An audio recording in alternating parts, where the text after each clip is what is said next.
Hey guys, my name is Paul Talley, and this is my wife, Suzanne Talley. and we are co-founders of a ministry called Christian Marriages in Crisis, also referred to as CMIC. And we would just like to tell you a little bit about us, but we'd like to thank Les and Kelly Wright for giving us this opportunity. And Les, over dinner one night, asked us, could we share something with people that could help their marriage, good marriages stronger and ones that are struggling, and could we do a short video of 30, 40 minutes to do that? And that's what we want to try to do tonight. And the way we want to do that is by telling you a little bit about our story and then give you a little bit more information of how you get in contact with us.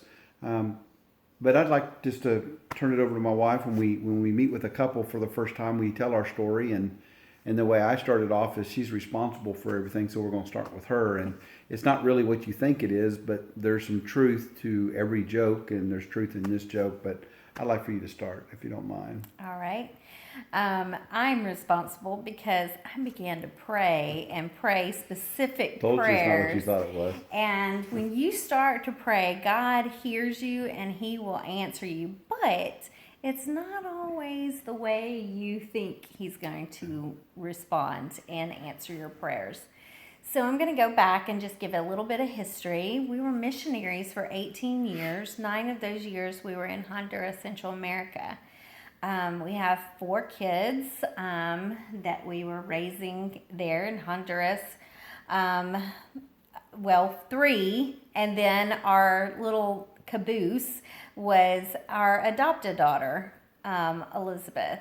And so we have PJ, Benjamin, Caleb, and then Elizabeth. The boys are all married, and Elizabeth is now almost 21, which is wow. Unbelievable. Scary. A long time ago. Scary.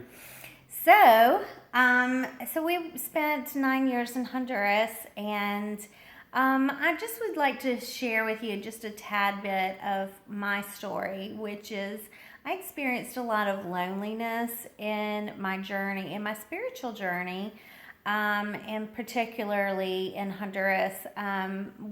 I was so young when we left and went to the field. I think I was Elizabeth's age when we actually got to the field, and I already had 2 children by then, which is really scary. That's really scary. No, I was just had That's the close. one, but anyhow, it was still crazy. We started very young when we got married, and then straight into ministry. So here I was, very young, immature girl. We thought we were mature. Absolutely, we're mature. But we were not. Yeah. And I was spiritually immature. And I'm pouring into all these people. Wait a second. You were a missionary and you were spiritually immature? I was very immature. Many times. Not talking about her, I'm talking with a lot of missionaries. Yes. We thought we were more mature because we really met some immature Christians as missionaries. Shocker. But so missionaries are people just like everybody else. Yes. And so I had some growing to do. And so I think that it was merciful of God to bring us back to the United States so that I could grow. Well, let me explain what I did in Honduras while we were there. One of the reasons why she was so lonely in Honduras is I would be considered a workaholic and a recovering workaholic. But because it was ministry, I was patted on the back, and everybody was just thanking God for me and all this. But I started a ministry in Honduras called the Mobile Bible Institute, where we took education to the mountains, so we could keep the pastors, especially the good ones, in the mountains, training the people there. And so I was traveling all the time when I was in Honduras, and actually helped start in Mobile Bible Institutes in El Salvador and Nicaragua as well. And so just traveling a lot, which left my wife with cloth diapers at home with small children, and I'm running all over the country and serving Jesus and really neglecting my wife and my family. And so, but because I was so successful, I was asked to come back to the United States and become Latin American director. And then I went from traveling around training pastors to traveling around being a pastor to missionaries. But the difference was for you when we came back to the States Yes. was, Well, then I was able to have family and friends and my church, my home church around me. And I dove in, sang in the choir, and I went to Bible studies and just really began to feel like God was really teaching me and growing me.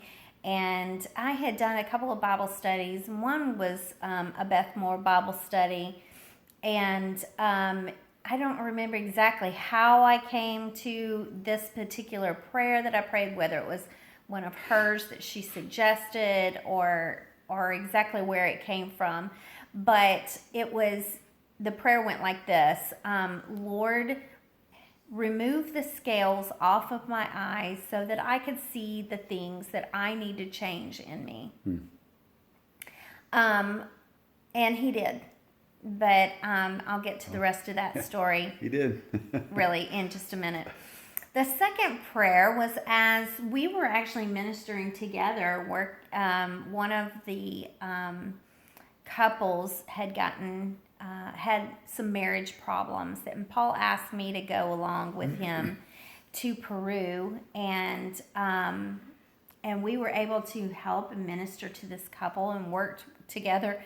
I say to people all the time, Lord, help us, or help that poor couple, because no telling what kind of advice we gave, because back then we didn't know a lot about marriage counseling at that time. we thought we did, because we knew the word, and we thought, with our Bible college education that, we were doing a great job of counseling this couple, and we really did help them. Yeah. And the Lord used it. I mean, if he can use a donkey, he could use us, right? So Speak for yourself. and so anyhow, one of the other prayers that I began to pray was after hearing a message from our director, who was down there at the same time, and he was speaking on the prayer Jabez. And I began to pray for God to bless us indeed and to expand our territory. As missionaries, you aren't very wealthy people, and so we didn't have two pennies to rub together. And God had begun to answer that prayer as well, and financially we were doing really well. Paul started working a second job, and Workaholic. and so he continued to do the ministry full time and work this second job. So financially, we did start to see some help there.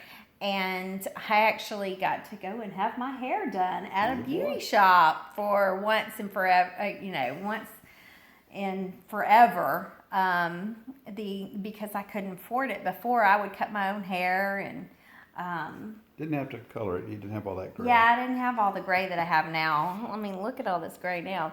But anyhow, I went to the beauty shop one day, and our director called me and asked me, "Would you go home and check and see if a package has arrived at your house?" Well, again, backstory that is, Paul had left 2 days earlier to go to a mission field, and I was expecting to hear from him. This is back before everybody had cell phones that went international. We couldn't talk to each other until he would actually reach his destination, and I had expected to hear from him that particular day and had not heard from him yet. So as I got home, when I went home, I pull into the driveway, and I see my husband's car was there, and the car door was open, and I'm like, "Why? What's going on? His car is at the airport. What?" I was very confused. The basement door was unlocked, and I was like, "What is going on?" And I got very scared, and I walked into the house, and there stood my husband with this horrified look on his face, and I thought, somebody's died, and he found out before me, and he's here to break the bad news. And I felt so bad for him, and I just said, "Well, tell me, just just tell me what's going on, what happened, Who died? who died. Yeah. And I was the package that she was asked to come home. The reason being was my director knew I was coming home, had made all the arrangements for when we get home, and he knew exactly about what time I was going to be. And so he called her with just a little bit of anticipation, allowing me to get home. And I just want to push the pause button just briefly and move you back. I was raised in a Christian home, and my mom and dad were in Christian ministry all of my life. Moved to Birmingham when I was in the 8th grade. Been to 7 or 8 different schools, and at that time, and we moved here for my dad to teach at Southeastern Bible College, which was a Bible college here in Birmingham that just recently shut down. But just moved around a lot, and as a result of moving around, I was always that new kid that sits on the back row. That was me, the weird one, that who is that? And then they would find out that I was a preacher's kid or a Bible college professor's kid, which was even, what is that? I was really the weird guy. So most of my life, I was never in one place more than a year or two until we moved to Birmingham. And so I was raised with a very weird feeling about myself and how I looked at myself and believed what people thought about me was being the weird kid. And so that was just a lot of my childhood. When I moved to Birmingham, my dad said we weren't going to leave Birmingham until we all graduated from high school here, which was nothing from our brothers because one was going into his senior year, one was going to his junior year. But I was in the 8th grade because I was a baby of the family. So it meant a lot to me. Got to Birmingham and discovered very quickly that if I was going to be somebody, if I wasn't going to be the weird kid, if I needed to make a goal, and I made a goal of being popular. And so I began to observe, which I became very good at, because if I'd show up as a new kid, I needed to observe very quickly how to be accepted. And the way to be accepted in Alabama was to play sports, roll tide. And so I went to, started playing football and started playing basketball. First time in my life to play organized football and basketball, but I was the youngest.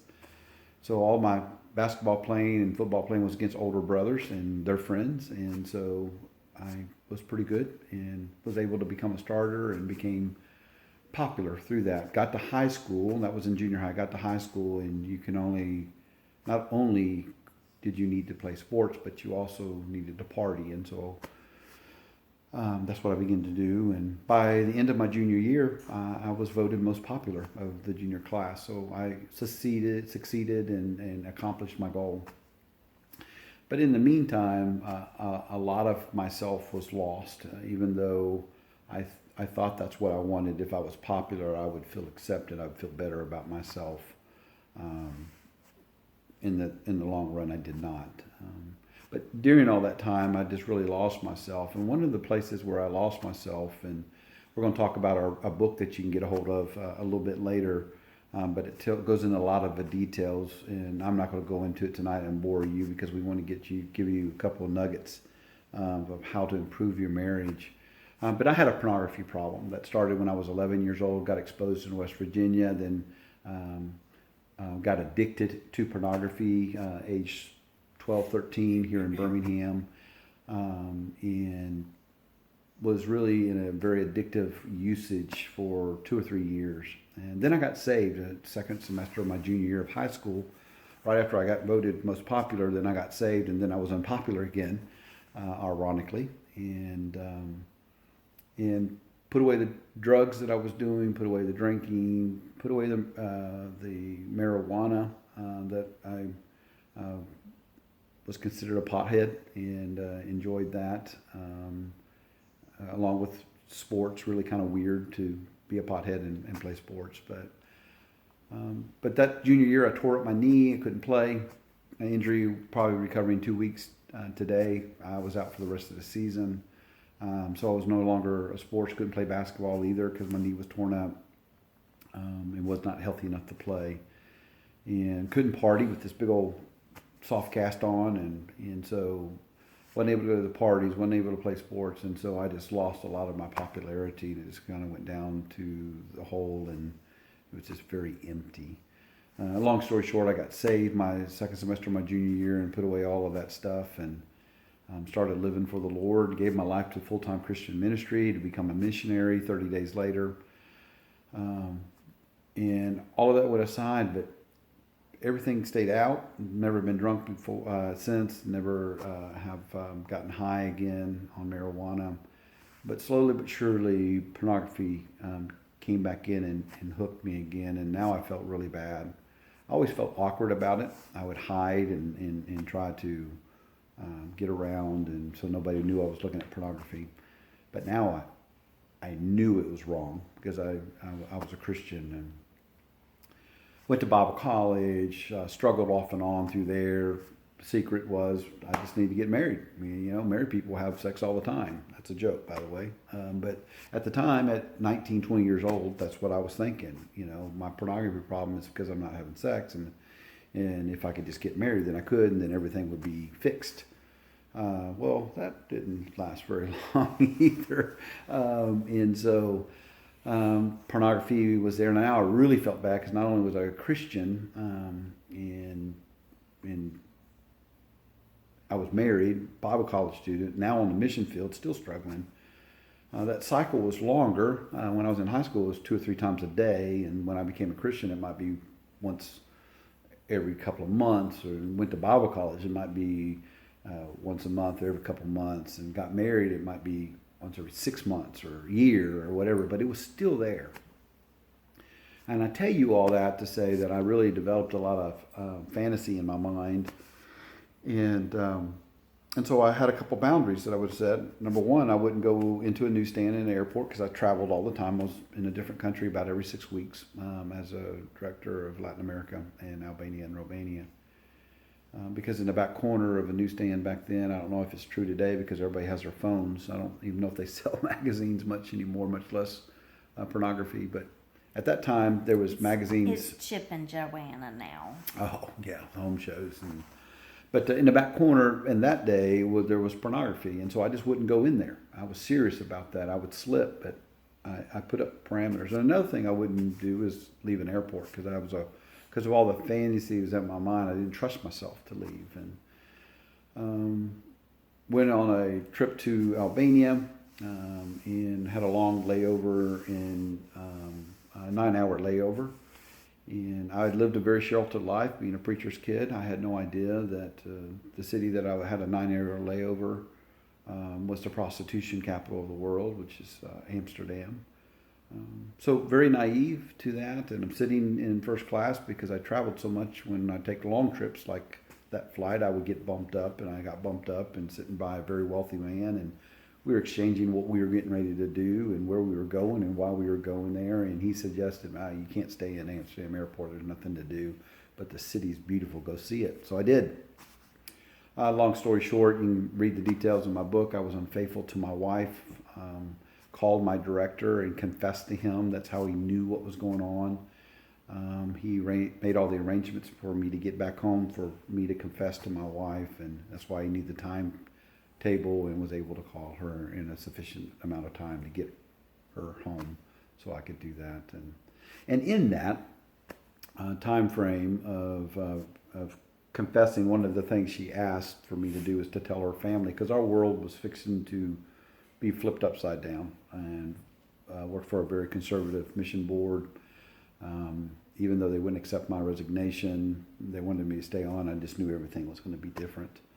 And it was, and it became different, ending in me finally resigning from the mission myself. But she asked me to go tell her family, which I did, and telling, going around, and after being up through 30-some hours, I was tired and on the way over, couldn't sleep on the way back because I was dreading telling my wife. Got home, and we went around and confessed to her family and asking them to forgive me and telling them what I had done. One of our family members told us about a workshop that we could go to that they think would really help us. And we went to that workshop, long story short, and went all the way to North Carolina, Boone, North Carolina. And that workshop saved my life, literally. and helped start the saving of our marriage. But first of all, it saved me.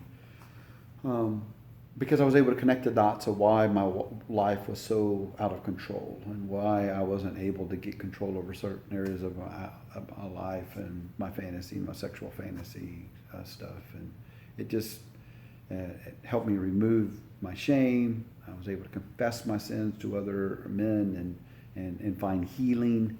I wasn't completely changed, but I had a pathway of how to change. And Suzanne went to a similar workshop as well, and we were able to begin to work on our marriage. And within probably a couple of years after starting that whole process, we started having people come to us and say, "Hey, can we talk?"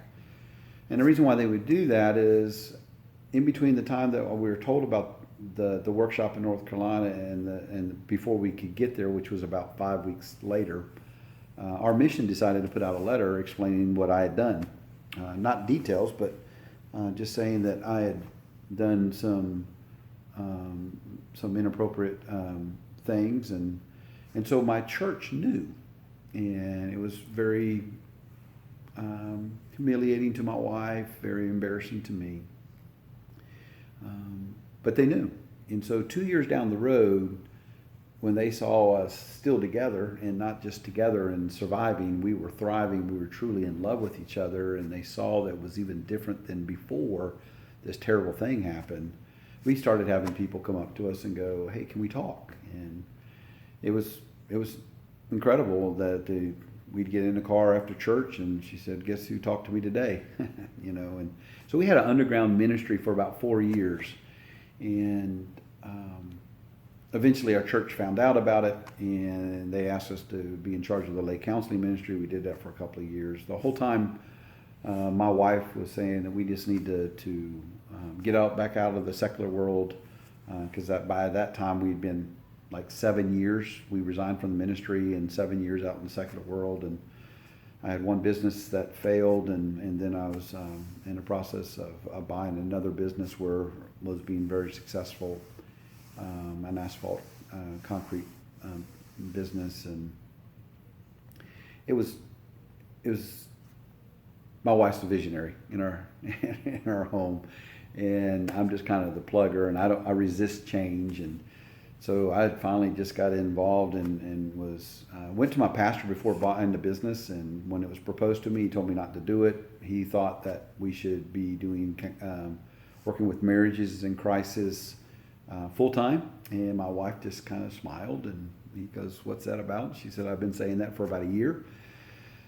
So not only was I not listening to my wife, now my pastor said that, I said, no, I'm not interested, because I really looked at ministry as something that was part of almost destroying our marriage, because I was so focused on that and not focused on my family and my wife, and I didn't want to have anything to do with it, and so I didn't.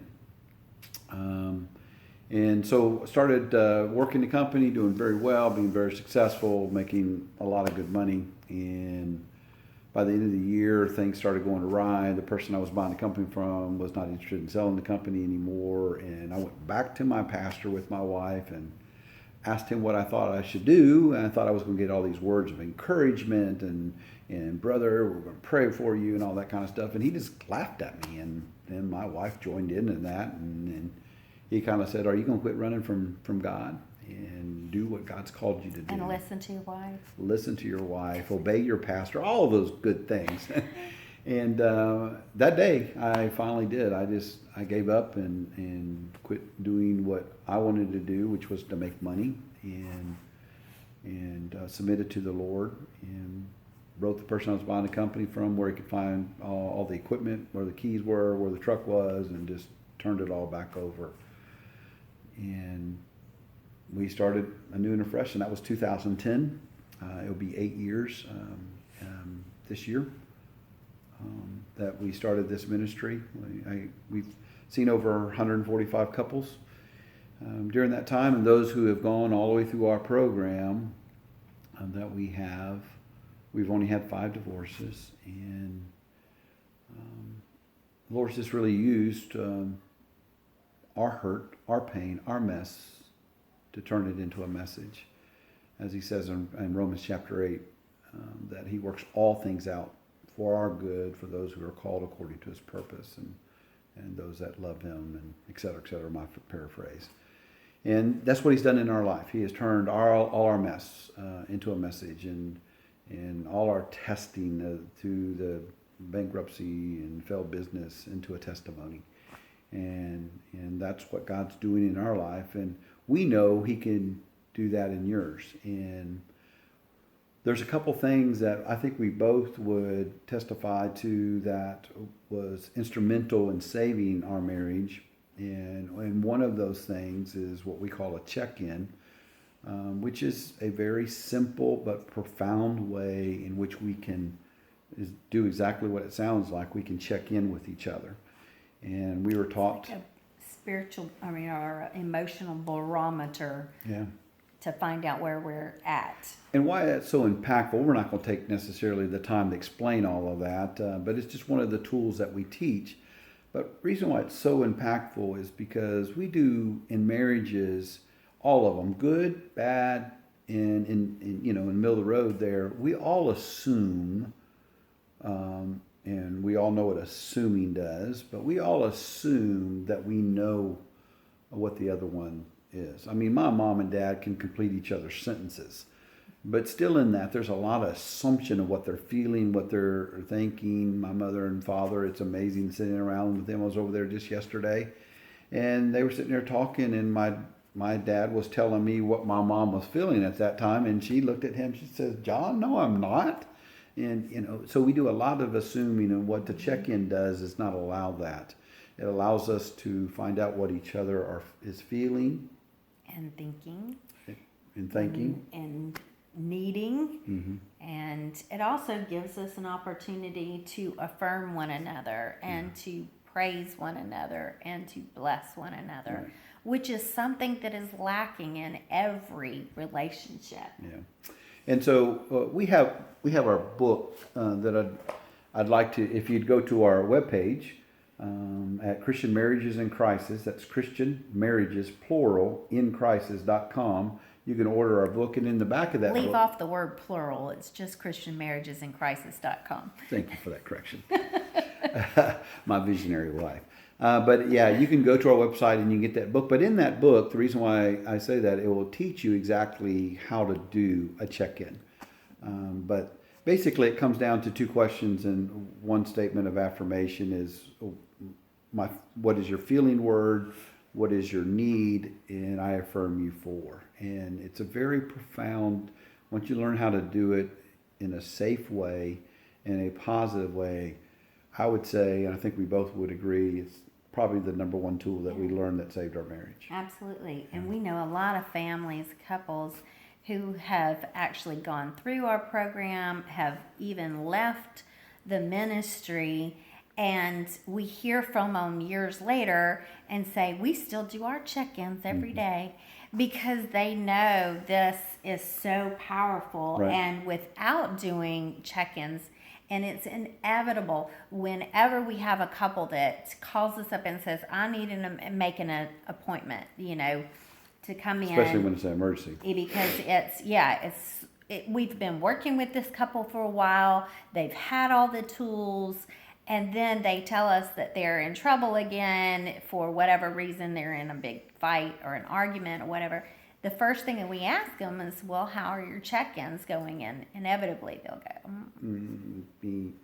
we're talking a lot. Yeah, We're doing a lot of things, but we're just not doing your check-in. Right. Well, and it's not our check-in, by the way. Yes, we didn't create this. We kind of have written it out because we couldn't find it written anywhere. Right. But this was something that was taught to us by our mentor, Eli Meacham, that he explained verbally how to do one. Yeah. But we didn't ever have anything written down. So we wrote it out. So it's our writing, but we didn't invent this. Yeah. And that's one of the things that I think God has gifted us both with is taking things that we learn and put it into writing. We also have some in writing about boundaries and consequences, because most marriages, when they come to us, there's not a lot of boundaries there, and we truly believe a boundary is not a boundary unless there's a consequence, and so we believe that's true with children.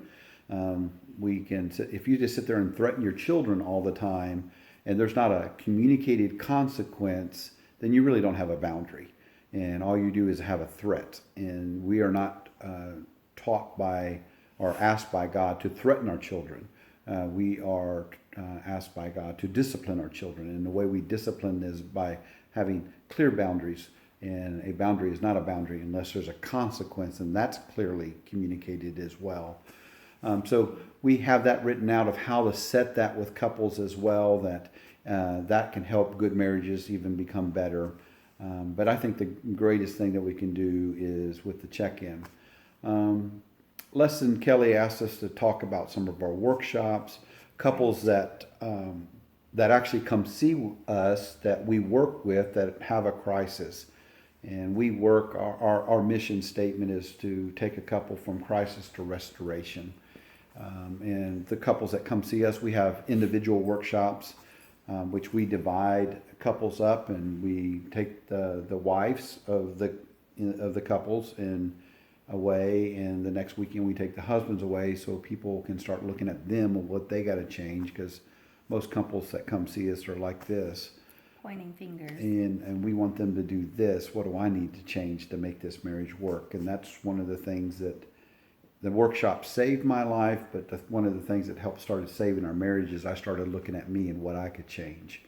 Because I didn't think I was changeable, to be honest with you, until I went to a workshop and started connecting those dots. And then It took a little bit longer for me to start realizing that I needed to change, because it was all, you're the problem. Absolutely. You are the problem at the beginning. She made that very clear, by the way. Completely normal with the couples that we start working with. For the wounded spouse, we always say there's a presenting problem in every couple that comes in to see us. And the offender, there's an offender, and then there is the victim, I guess, is what we would call them. And so me being the victim, I looked at him as what you need to get fixed. You need to get fixed. But then after doing this for a while, it can cause a lot of chaos when he stops doing certain things and I'm still going as status quo. And part of our story is, and you can read it in our book, is we loved hard and we fought hard. Yep. And we knew how to fight. And so part of what we began to learn is how to fight right. Right. And that's one of the other tools, how to fight well with in getting somewhere. We're about to run out of space on our video, so we want to share with you real quick. I was just telling you about the workshops we do with our couples, and if you are in crisis, if there's a sexual impurity or a failure, as like it was in our life, which a lot of the couples come see us, that's true. Give us a call. Go to ChristianMarriagesInCrisis.com. Be glad to help you guys. We do a lot of stuff by Skype. Probably about 1/3 of our couples, some of them we've never even met face to face until they come to a workshop, and so we can do, no matter where you're at. We've worked literally around the world, and so you can contact us. The best way to do that is through ChristianMarriagesInCrisis.com. But one of the things that Les and Kelly wanted us to bring to this world. My wife is the oily lady. I love my oils. Yeah, but I'm the one that brought the oils to the house. He's an oily guy. I'm the one that brought the oils to the house, and it got me out of a knee brace, and then my wife started using it for her pain on her back, and she's taken with it and flown with it. But one of the things they want to introduce to you guys, and we want to say this to you, is that we would like to do a workshop. It's called Understanding Eden. Understanding Eden, like the Garden of Eden. And what the preference to all of that is this, is so many marriage conferences, workshops. Want to go to Ephesians chapter 5 where it says, "Husbands, love your wives, and wives submit to your husbands," and or First Peter chapter 3 where it says, "Understanding live with your wife in an understanding way." We don't truly believe that you can understand those until you understand what happened back in Genesis chapter 2 and 3. What happened back in the Garden of Eden, and what happened as a result of sin. And so we have a workshop that we would like to promote to you guys. We need a couple things. We need a city or a venue of people that are very interested in doing that. We can do that at a church. We can do it in a different place.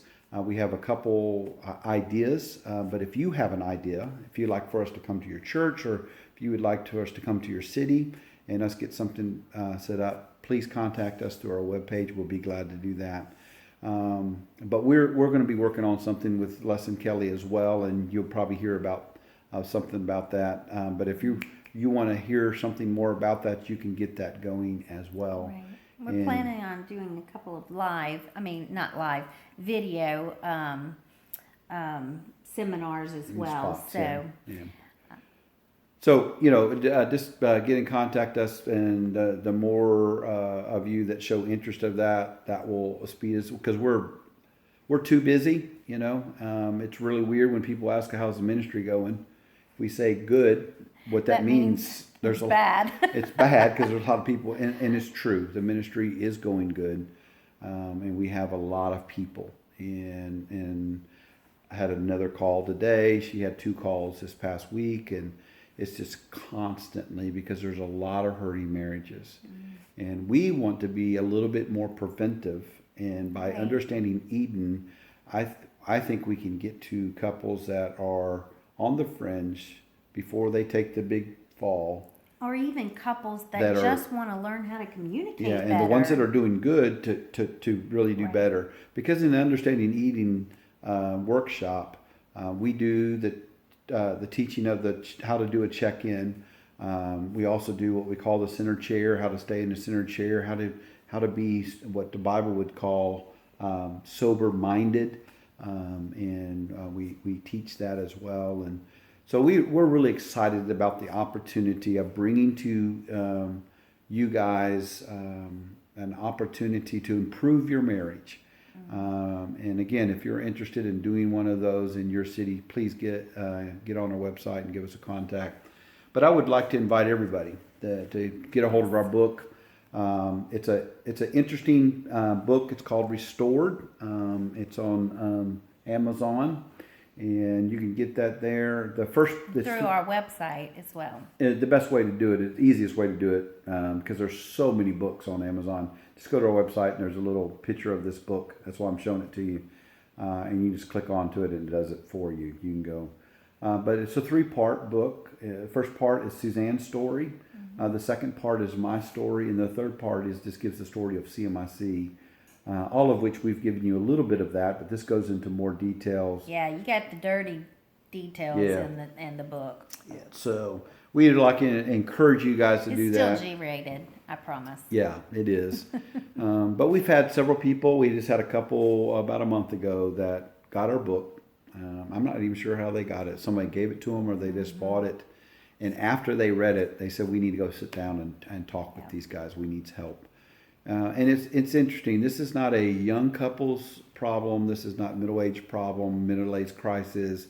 No. This couple that I just talked about, he's in his 60s. She's in her late 50s. He's in his early 60s. And they says, after reading your book, we need your help. And so it doesn't matter what your age. Right. We are here to help. Yep. I think we need a close. We do. And I just want to say, because of my background, the Lord blessed me with the opportunity of going and being trained by Patrick Carnes.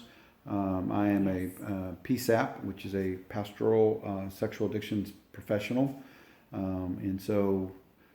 certified. We're certified. I'm certified in many different ways, but one of the ways professionally I'm certified is through the training of the sexual addiction area. It's really has a bad name because some people, one extreme is it doesn't exist. Other extreme is anybody that looks at pornography is a sex addict, and it's just not true. But we have the tools that we can help people that have that problem. But we do it in the context of couples. So a bunch of guys, please don't call me. I'm willing to work with people that struggle with that, men or women, because it's a woman problem as well. Mm-hmm. But in the context of couples that we work with. And we just appreciate you allowing us to come in. And I'm excited it didn't shut off. Nope, it didn't. Your phone's full. No, not full. And so, but we're going to stick around after we put up this video. We're just going to stick around for a little bit, see if you have any questions. Feel free to do that. Best way to get through this, obviously, I've said it 1,000 times. So Just go to our website. I think you're getting the hint. Go to our website. And we're just excited to see what God's going to do using us, frail vessels, hurt people that are in the process of being healed from our wounds to help others. Because that's what we've been called to do. And we're just excited to see what God's going to do in your life through this as well. So God bless, and hope to hear from you soon. Thank you. Bye-bye.